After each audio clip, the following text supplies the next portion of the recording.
역사순으로 1년 1독 성경 읽기 오늘은 136일째입니다. 오늘은요. 열왕기하 9장 오바다 1장. 그래서 역사순으로 우리가 성경을 읽다가 이제 예언서가 끼어 들어간다 그랬죠. 오늘 첫 번째 예언서 오바다를 오늘 읽을 것입니다. 이 사진은 제가 직접 찍은 사진인데요. 이게 이스라엘 평지인데요. 이스라엘 평지는 이제 오늘 9장에서도 굉장히 중요한 장소가 됩니다. 이 이스라엘 평지에는 아합 왕의 별궁이 있었죠. 그래서 상아궁으로 만든 별궁도 이스라엘 평지에 있었고요. 나봇의 포도원도 여기 이스라엘 평지에 있었고요. 엘리야가 예언했던 것처럼 아합 왕이나 이세벨이나 그의 가족 모두가 죽임을 당할 때 이 이스라엘 평지에서 정말 비참한 죽음을 당할 것을 예언했는데요. 예언대로 비참한 죽음을 죽는 그런 장소이기도 합니다. 많은 전쟁이 일어났던 특별한 장소, 이스라엘 평지 그림이기도 합니다. 자, 오늘은요. 9장을 들어가기 이전에 어제 우리가 읽었던 8장의 뒷부분을 다시 한번 하고 9장으로 들어가도록 하겠습니다. 자, 8장 17절을 한번 보면요. 여호람이 왕이 될 때 나이가 32세라 예루살렘에서 8년 동안 통치하니라. 그가 이스라엘 왕들의 길을 가서 아합의 집과 같이 하였으니 이는 아합의 딸이 아달랴가요 그의 아내가 되었습니다. 그가 여호와 보시기에 악을 행하였으나 여호와께서 그의 종 다윗을 위하여 유다 멸하기를 즐겨하지 아니하시니 이는 그와 그의 자손에게 항상 등불을 주겠다고 말씀하셨음이더라. 자, 여호람 시대쯤 왔을 때는 북이스라엘의 아합의 피가 남유다와 섞이게 되는 시기이기 때문에 굉장히 중요해요. 이렇게 하지 말라고 했습니다. 섞이면 망한다 그랬어요. 근데 그 섞임은 결혼으로 섞이는 것인데요. 신명기 7장 1절에서 5절까지도 보면요. 내 딸을 그들의 아들에게 주지도 말고 그들의 딸도 내 며느리로 삼지 말라. 그가 내 아들을 유혹해서 그가 여호와를 떠나 다른 신들을 섬기게 하므로 여호와께서 너희에게 진노하사 갑자기 너희를 멸하실 것임이니라. 이렇게 신명기 7장 4절에도 말씀을 했습니다. 하나님은 결혼을 통해서 이렇게 섞임을 절대 용납하지 않으셨어요. 아합이 이세벨과 결혼했지요. 남유다의 여호람 왕이 아합의 딸 아달랴와 결혼을 하게 된 것입니다. 이 결혼 문화 때문에 이제 결국은 남유다, 북방, 이스라엘 모두 다 멸망을 하게 됩니다. 문제는 뭡니까? 우상을 섬기게 돼서 그랬죠. 그 여인들이 가지고 온 그 우상이 아예 국교가 되어서 흘러가니 멸망할 수밖에 없지요. 그런 내용을 우리가 성경의 주제를 가지고 쭉 볼 수 있어야 됩니다. 자, 그리고 나서요. 그다음 이제 20절부터 22절까지 보면은요. 이제 여호람이 왕이 되었을 때 에돔 나라가 남유다를 이제 배반하는 그런 사건이 있거든요. 그래서 이제 예언서가 발생이 되기 때문에 여기가 중요합니다. 20절 볼게요.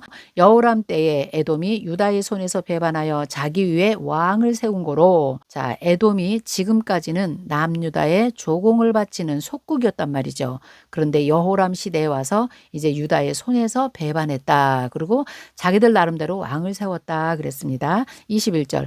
여호람이 모든 병거를 거느리고 사일로 갔더니 밤에 일어나 자기를 애워싼 에돔 사람과 그 병거의 장관들을 치니 이에 백성이 도망하여 각각 그들의 장막들로 돌아갔더라. 22절. 이와 같이 에돔이 유다의 수하에서 배반하였더니 오늘까지 그러하였으며 그때에 림나도 배반하였더라. 이때 이제 오바다 예언서가 발생이 됩니다. 그래서 우리 이따가 오바다를 오늘 읽어보도록 하겠습니다.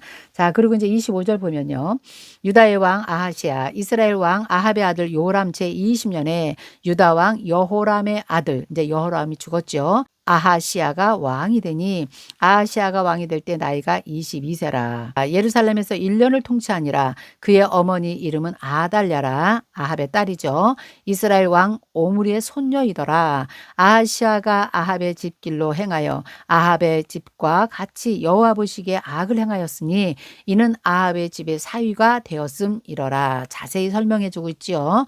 여호람이 아합의 사위가 되었다. 28절. 그가 아합의 아들 요람과 함께 길르앗 라못으로 가서 아람 왕 하사엘과 더불어 싸우더니 아람 사람들이 요람에게 부상을 입힌지라. 북이스라엘 왕 여호람이었고요.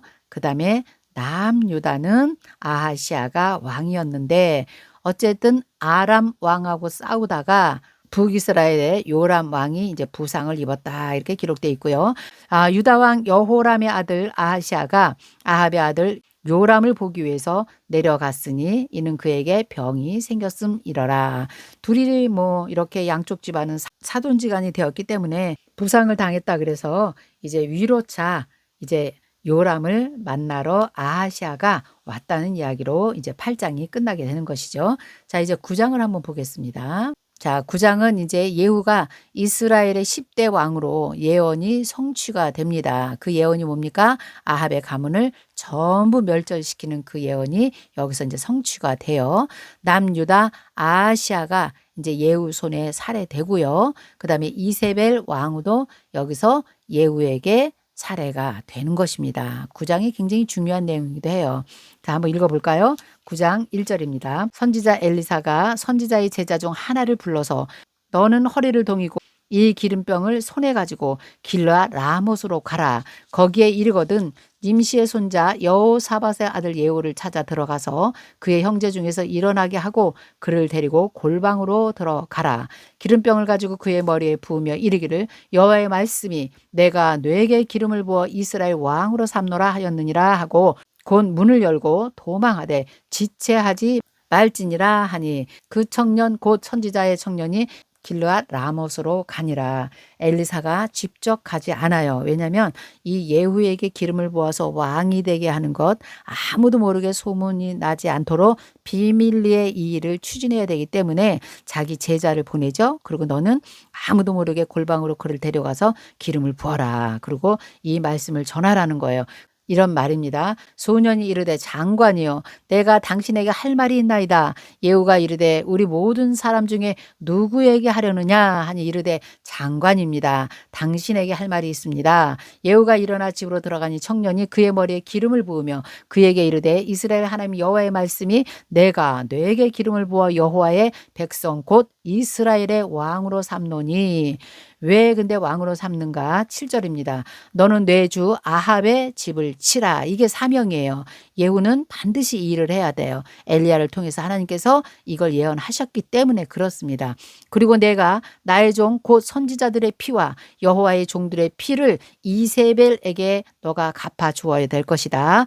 8절 아합의 온 집이 멸망할 것인데 이스라엘 중에 매인자나 노인자나 아합에게 속한 모든 남자는 내가 다 멸절하되 아합의 집을 느밧의 아들 여로보암의 집과 같게 하며 또 아히야의 아들 바하사의 집과 같게 할지니라. 여로보암의 가문이 어떻게 죽었는지 아시죠? 하나님께 벌을 받았어요. 200밖에 왕을 못하고 그 집이 완전히 멸망을 한 걸 알지요. 아합의 집이 이제 그렇게 된다는 거예요. 10절 이스라엘 지방에서 개들이 이세벨을 먹으리니 그를 장사할 사람이 없으리라. 이거 예언한 거거든요. 그리고 곧 문을 열고 도망하니라. 엘리야의 말대로 바로 도망해서 돌아갔습니다. 11절 예후가 나와서 그의 주인의 신복들에게 이르니 한 사람이 그에게 묻되 평안하냐 그 미친 자가 무슨 까닭으로 그대에게 왔더냐 하면서 사람들이 물어봅니다.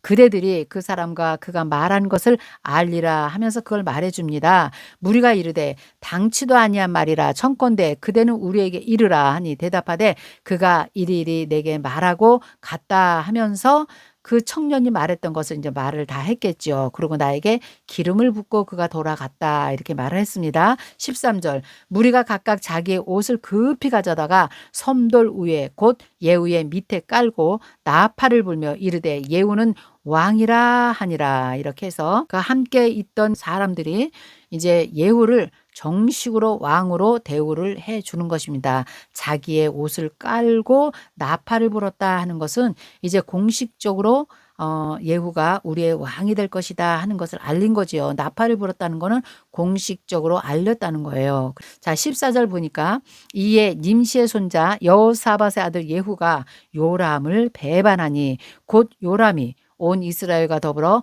아람의 왕 하사엘과 맞서서 길르앗 라못을 지키다가 아람의 왕 하사엘과 싸울 때에 아람 사람에게 부상한 것을 치료하려고 이스라엘로 돌아온 때라. 예후가 이르되 너희 뜻에 합당하거든 한 사람이라도 이 성에서 도망하여 이스라엘에 알리러 가지 못하게 하라 하니라. 16절 예후가 병거를 타고 이제 이스라엘로 가니 요람 왕이 거기에 누워 있음이라. 유다 왕 아하시아는 요람을 보러 올라왔더라. 이것이 8장 끝부분에 나왔던 그 내용을 다시 한번 여기에 기록을 한 것입니다. 어쨌든 예후는 기름 부음을 받고요. 이제 이스라엘의 요람 왕을 이제 죽이러 이제 가는 것입니다. 그 내용이 17절부터 쭉 나와 있습니다. 17절 보면 이제 망대에 파수꾼 하나가 서 있는데 예후 무리가 오는 것을 본 것입니다. 내가 한 무리를 보았나이다 하니 요람이 이르되 한 사람을 말에 태워서 그를 맞이해라. 평안하냐 이렇게 물으면서 맞이하라는 거예요. 18절 한 사람이 말을 타고 가서 만나서 이르되 왕의 말씀이 평안하냐 하시더이다 하며 예후가 이르되 평안이 너하고 무슨 상관이 있느냐 내 뒤로 물러나라 이렇게 하면서요 또 다시 계속해서 달려갑니다. 그러니까 19절 다른 한 사람이 또 똑같은 상황을 보고 왕에게 또 말을 합니다. 그러니까 왕이 평안하냐 물어보라는 것입니다.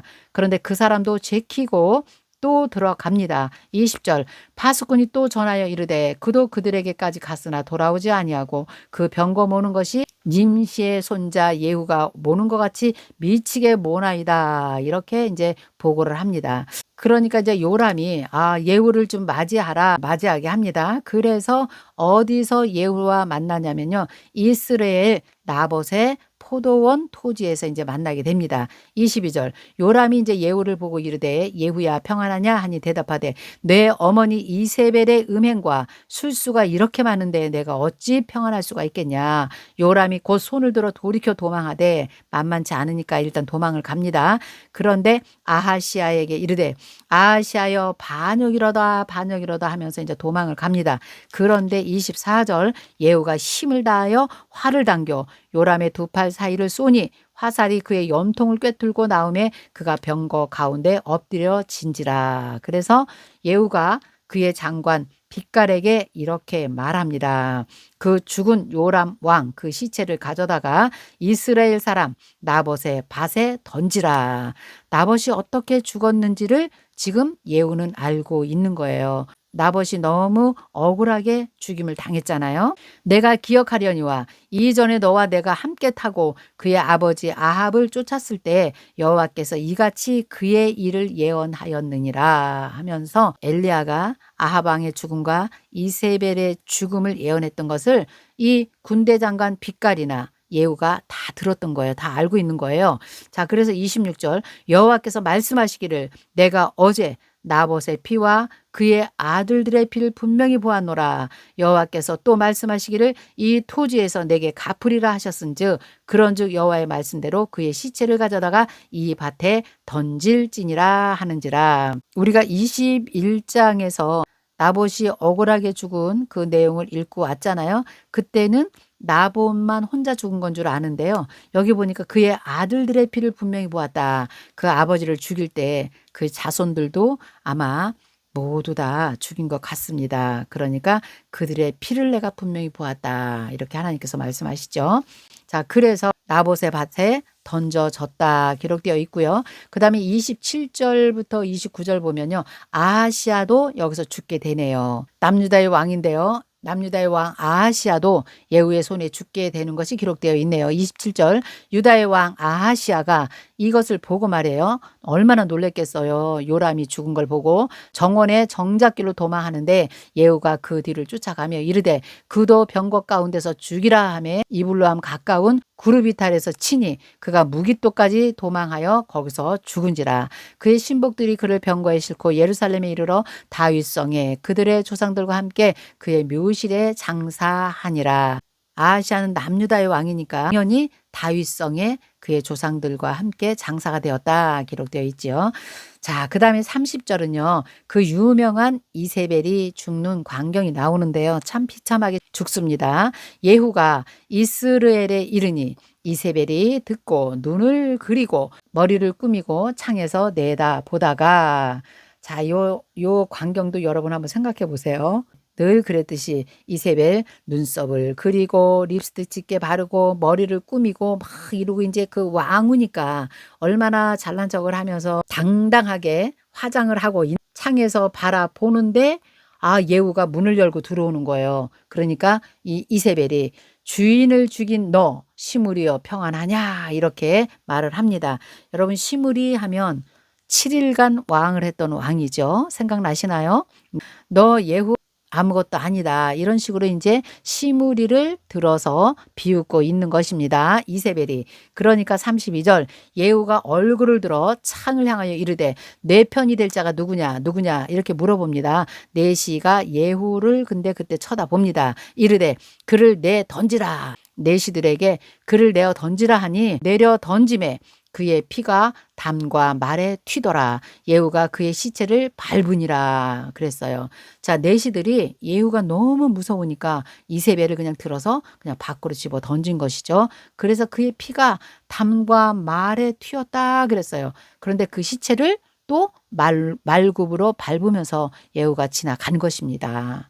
자, 34절 예후가 들어가서 먹고 마시고 이르되 가서 이 저주받은 여자를 찾아서 장사하라. 그는 왕의 딸이니라 하매 가서 장사하련즉 그 두 골과 발과 그의 손 외에는 찾지를 못하니라. 예후가 이미 밟아버렸죠. 돌아와서 전하니 예후가 이르되 이는 여호와께서 그 종 디셉 사람 엘리야를 통해서 하신 말씀인 바라. 엘리야의 예언을 예후도 지금 알고 있는 것이죠. 이르시기를 이스라엘 토지에서 개들이 이세벨의 살을 먹을지니라. 그 시체가 이스라엘 토지에서 거름같이 밭에 있으리니 이것이 이세벨이라 가리켜 말하지 못하게 되리라 하셨느니라 하였더라. 그래서 나봇의 포도원 사건을 통해서 이 이세벨과 이 아합의 가문이 결국은 엘리야의 예언대로 이렇게 비참하게 마지막에 죽음을 당하는 것을 우리가 보게 됩니다. 이게 역사예요. 이게 역사이기 때문에 이런 역사를 우리가 알고 있어야 이제 예언서를 읽게 되는 것입니다. 그래서 오늘은 9장까지 일단 보고요. 첫 번째 예언서 오바다를 우리가 한번 읽어볼게요. 자, 그럼 우리 오바다 예언서 처음 예언서를 한번 읽어보도록 할게요. 기록 시기는 BC 9세기경으로 봅니다. 첫 번째 기록 선지자 오바다라고 생각하시고요. 남유다 호람 시대를 배경으로 읽으면 이게 읽어집니다. 8장 20절에서 확인하고 왔지요. 여호람 때에 에돔이 유다의 손에서 배반하여 자기 위에 왕을 세운 거로. 그래서 여기서 우리가 오바다를 읽는 것인데요. 오바다는 한 장으로 되어 있어요. 그리고 특별히 에돔에 대한 경고로만 되어 있습니다. 예언서 하면 뭐 거의 다가 이스라엘 백성들을 향해서 주신 메시지가 예언서인데요. 특히 이 오바다는 에돔에 대한 경고로만 끝나요. 특이하죠? 네, 그렇게 여러분 아시면 되고요. 또 에돔은 우리가 창세기에서 보면 야곱의 형 에서의 별명이 에돔이기도 하고요. 또 불다라는 뜻을 가지기도 했어요. 그리고 에돔 족속은 에서의 후손이다. 지금으로 말하면 요르단 지역이죠. 그 붉은 바위가 있는 그곳에서 에돔 족속이 살았던 겁니다. 그래서 이제 오바다 내용을 보면 그들이 여기서 살면서 얼마나 교만했는지 하나님께서 이들을 심판하신다는 경고의 내용으로 기록이 되어 있습니다. 자, 한번 읽어보도록 하겠습니다. 오바다 1장 1절입니다. 오바다의 묵시라. 주 여호와께서 에돔에 대하여 이같이 말씀하시느니라. 우리가 여호와께로 말미암아 소식을 들었나니 곧 사자가 나라들 가운데 보내심을 받고 이르기를 너희는 일어날지어다. 우리가 일어나서 그와 싸우자 하는 것이니라. 보라, 내가 너를 나라들 가운데에 매우 작게 하였으므로 내가 크게 멸시를 받느니라. 너의 마음의 교만이 너를 속였도다. 바위 틈에 거주하며 높은 곳에 사는 자여, 내가 마음에 이르기를 누가 능히 나를 땅에 끌어내리겠느냐 하니. 여러분 보시면 알겠죠? 얼마나 교만했는지. 하나님께서도 너의 마음의 교만이 너를 속였다 이렇게 말하고요. 바위 틈에 거주하며, 지금으로 말하면 그 요르단의 그 수도 펙트라 거기를 가보시면 정말 그 바위를 보시면요 여러분 깜짝 놀랄 것입니다. 거기에서 이들이 거주했으니 얼마나 정말 교만이 가득 찼겠어요. 누가 우리를 땅으로 끌어내리겠느냐 이렇게 말할 정도로 교만했다는 거죠. 자, 그러면서 4절 내가 독수리처럼 높이 오르며 별 사이에 깃들일지라도 내가 거기에서 너를 끌어내리리라. 아무리 교만해도 하나님이 끌어내리면 내려오지 않을 자가 없다는 것입니다. 그리고 이제 에돔 족속의 삶을 폭로하네요. 이들의 국민성을 이제 폭로하는데요. 그게 5절입니다. 혹시 도둑이 내게 이르렀으며 강도가 밤중에 내게 이르렀을지라도 만족할 만큼 훔치면 그치지 아니하겠느냐? 혹시 포도를 따는 자가 내게 이르렀을지라도 그것을 얼마쯤 남기지 아니하였겠느냐? 내가 어찌 그리 망하였는고 에서가 어찌 그리 수탈되었으며 그 감춘 보물이 어찌 그리 빼앗겼는고 너와 약조한 모든 자들이 다 너를 쫓아 변경에 이르게 하며 너와 화목한 자들이 너를 속여 이기며 내 먹을 것을 먹는 자들이 내 아래에 함정을 파니 내 마음에 지각이 없음이로다. 그렇게 교만하고 똑똑한 척을 해도 너희 마음에는 지각이 없다. 주변의 동맹국들이 너희를 함정에 빠뜨리려고 해도 너희는 지각이 없어서 그대로 당하는 그런 백성이다. 8절 여호와의 말씀이니라. 그날에 내가 에돔에서 지혜 있는 자를 멸시하며 에서의 산에서 지각 있는 자를 멸시하지 아니하겠느냐?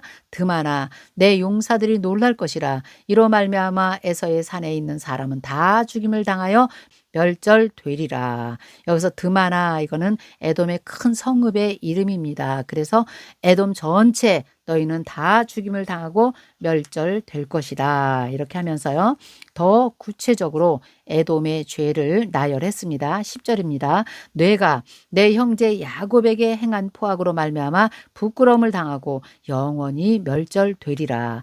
11절 내가 멀리 섰던 날 곧 이방인이 그의 재물을 빼앗아 가며 외국인이 그의 성문에 들어가서 예루살렘을 얻기 위하여 제비 뽑히던 날에 너도 그들 중에 한 사람 같았느니라. 내가 형제의 날 곧 재앙의 날에 방관할 것이며 유다 자손이 패망할 날에 기뻐할 것이 아니며 그 고난의 날에 내가 입을 크게 벌릴 것이 아니며 내 백성이 환난을 당하는 날에 내가 그 성문에 들어가지 않을 것이며 환난을 당하는 날에 내가 그 고난을 방관하지 않을 것이며 환난을 당하는 날에 내가 그 재물에 손을 대지 않을 것이며 내 거리에 서서 도망하는 자를 막지 않을 것이며 고난의 날에 그 남은 자를 원수에게 넘기지 않을 것이니라. 이것을 여러분 잘 해석해야 됩니다. 이제 남유다가 멸망하게 될 때 그때에 예루살렘이 멸망할 때 그때 너희는 내 형제의 재앙의 날이 왔을 때 너희가 방관할 것이고 유다의 자손이 패망하는 날에 너희는 기뻐할 것이고 고난의 날에 기뻐서 너희가 크게 입을 벌려서 웃을 것이고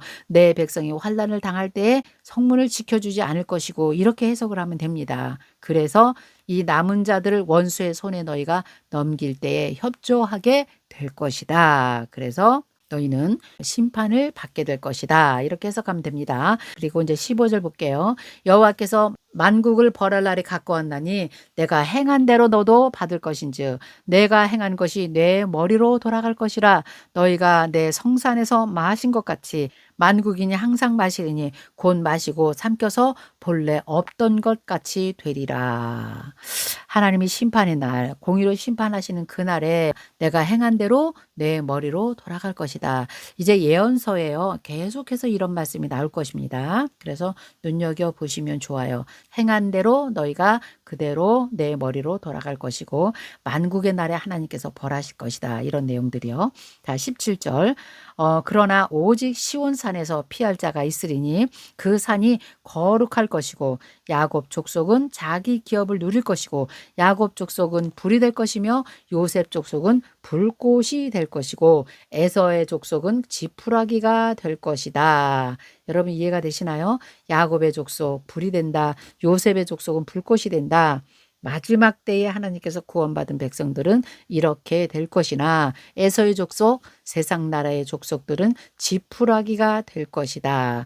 그들이 그들 위에 붙어서 그들을 불살을 것인즉 에서 족속에 남은 자가 없으리니 여호와께서 말씀하셨음이니라. 그들이 네겝과 에서의 산과 평지와 블레셋을 얻을 것이고 또 그들이 에브라임의 들과 사마리아의 들을 얻을 것이며 베냐민은 길르앗을 얻을 것이며 사로잡혔던 이스라엘 많은 자손은 가나안 자손에게 속한 이 땅을 사르밧까지 얻을 것이며 예루살렘에서 사로잡혔던 자들 곧 스바랏에 있는 자들은 네겝의 성읍들을 얻을 것이니라. 구원받은 자들이 시온산에 올라와서 에서의 산을 심판하리니 나라가 여호와께 속하리라. 자, 이 내용은 참 어찌 보면 어려운 내용이기도 해요. 자, 예언서는요, 1차적으로 한 번으로 끝나는 것이 아니라 계속해서 하나님의 예언이 이루어진다고 보시면 됩니다. 그래서 이것은 바벨론의 포로로 잡혀가서 70년 만에 다시 돌아올 것이다. 예레미야에서 그런 예언이 계속 나오죠.